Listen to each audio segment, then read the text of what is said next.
Halo teman-teman semua, selamat datang dan selamat bergabung lagi di video kita. Kali ini kita akan bahas lagi di bagian duanya, keamanan sertifikat elektronik tadi ya, untuk tahap part 2-nya. Yang belum nonton part 1-nya, silahkan tonton part 1 dulu ya, kita biar nyambung pembahasannya. Jadi keamanan sertifikat elektronik ini ada berbagai macam. Yang pertama, dari Kementerian ANTR BPN menerapkan standar ISO 27001/2013 untuk sistem manajemen keamanan informasi yang memastikan semua proses yang dilakukan berdasarkan analisa resiko dan mitigasinya berdasarkan international best practice. Yang kedua, menggunakan metode enkripsi terhadap semua data, baik yang disimpan, ditransfer, atau dioleh oleh sistem ATR BPN. Yang ketiga, menggunakan tanda tangan elektronik yang menunjukkan identitas, penandatanganan dokumen, elektro, dan logo BSRE yang memberitahukan informasi bahwa tanda tangan elektronik menggunakan Road Certificate Authority oleh BSRE. Yang keempat, menggunakan sertifikat elektronik menggunakan 2FA atau Two Factor Authentication untuk memastikan hanya pemilik sertifikat yang dapat membuka dokumen secara digital tersebut. Oh ya. Jadi yang bisa membuka hanya pemilik sertifikat ya. Kita bahas lagi karena aku juga harus belajar banyak ya. Karena ini sistemnya baru ya. Yang kelima, penyimpanan data digital ATR BPN dilakukan secara mode encryption dan di-backup secara teratur di dalam data center dan di RC. Yang keenam, itu data pemilik tanah akan menyesuaikan dengan pendekatan perlindungan data pribadi di mana hanya data tertentu yang dapat diakses secara publik. Oh, begitu ya. Jadi hanya mungkin data pribadinya hanya diakses secara publik ini hanya bagian pertahanan atau mungkin orang-orang yang bisa mengakses ATR BPN, kan tidak semua orang bisa mengakses linknya. Petugas yang berwenang aja, tapi dia juga terbatas. Jadi yang untuk yang bisa mengakses secara real itu adalah pemilik sertifikat yang terdaftar. Seperti itu ya. Nah, kalau seperti ini, banyak pertanyaan nih yang muncul di kepala saya. Seandainya pemilik, jaminan ini meninggal, itu bagaimana ya jadinya?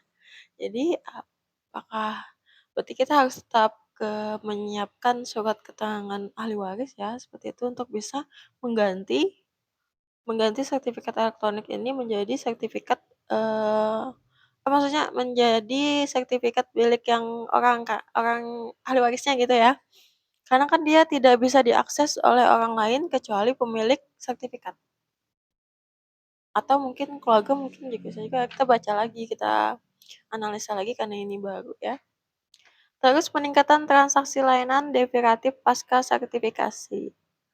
Beberapa negara yang telah menyelesaikan pendaftaran tanah, maka pelayanan pertahanan meningkat pesat. Hal ini perlu antisipasi dan strategi penerapan elektronik, seperti itu. Banyak ya. Ada 20 negara yang juga menggunakan eee, sertifikat elektronik ini. Terus landasan hukum penyelenggaraan sistem elektronik, yang pertama Undang-Undang Nomor 11 Tahun 2008 tentang ITE, yaitu penyelenggaraan sistem elektronik dilindungi dan diakui oleh undang-undang. Yang kedua, informasi elektronik. Dokumen elektronik atau hasil cetak merupakan alat bukti hukum yang sah dan merupakan perluasan dari alat bukti yang sah sesuai dengan hukum acara yang berlaku di Indonesia. Yang kedua, Undang-Undang Nomor 11 Tahun 2020 tentang Cipta Kerja, yaitu pasal 148 tanda bukti hak tanah, hak milik atau satuan rumah susun, hak pengelolaan dan hak tanggungan termasuk akta peralihan hak atas tanah dan dokumen lainnya yang berkaitan dengan tanah dalam bentuk elektronik. Yang 175.3-nya, pejabat atau badan pemerintahan dapat membuat keputusan berbentuk elektronik. Keputusan berbentuk elektronik wajib dibuat atau disampaikan terhadap keputusan tersebut di sistem elektronik yang ditetapkan pemerintah pusat.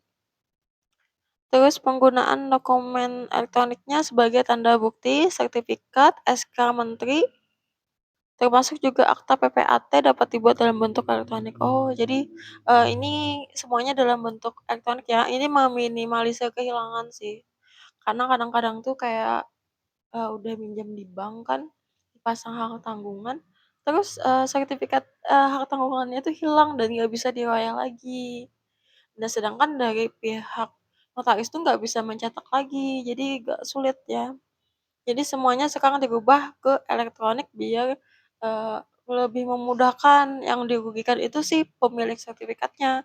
Seandainya misalnya kebanjiran atau kebakaran, itu yang rugi itu pemilik sertifikat karena, untuk mencetak ulang tuh sulit sekali, seperti itu. Masih bisa, cuma sulit, banyak, aturannya juga. Jadi kalau pakai elektronik kan kita misalnya hilang tinggal scan barcode atas nama pemilik ya.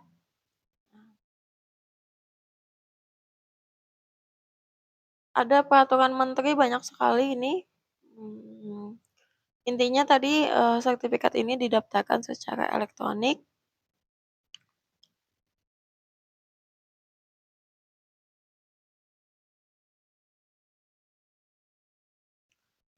yang ini, pelaksanaan pendaftaran tanah dapat dilakukan secara elektronik, laksanakan pendaftaran tanah secara elektronik secara bertahap ditetapkan oleh menteri, hasilnya secara elektronik berupa data.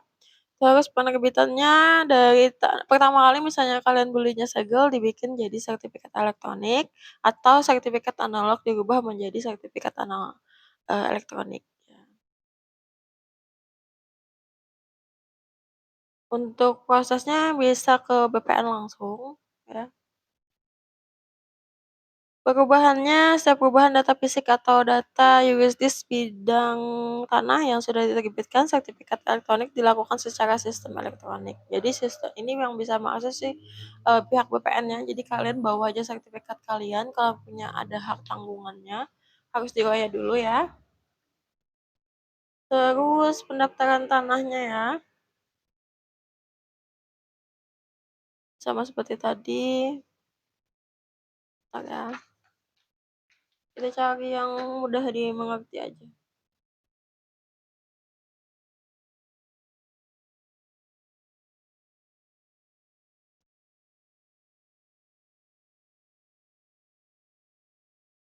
Ini bukan hanya sertifikat hak milik, hak guna bangunan, hak atas satuan rumah susun, juga tanah wakaf juga bisa ya. Jadi sertifikat yang asli itu nanti di-tag oleh pihak BPN, lalu pihak BPN akan mengganti ke sertifikat elektronik ya. Ikutan penggantian.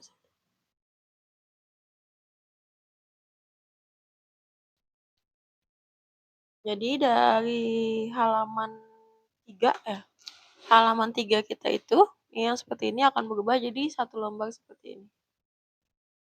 Jadi nomor satu itu yang biasanya itu jenis hak, itu jenis hak ini ada sertifikat hak milik, hak guna bangunan, hak apalagi ya, hak apa namanya ya, itu namanya, hak pinjam kalau nggak salah ya, banyak ya. Nah itu nanti di part 3 ya, kita bahas, eee, ini di part 3, jadi kalian tinggal follow aja atau ikuti akun ini, nanti kita akan bahas. Oke, see you ya, karena ini sudah habis.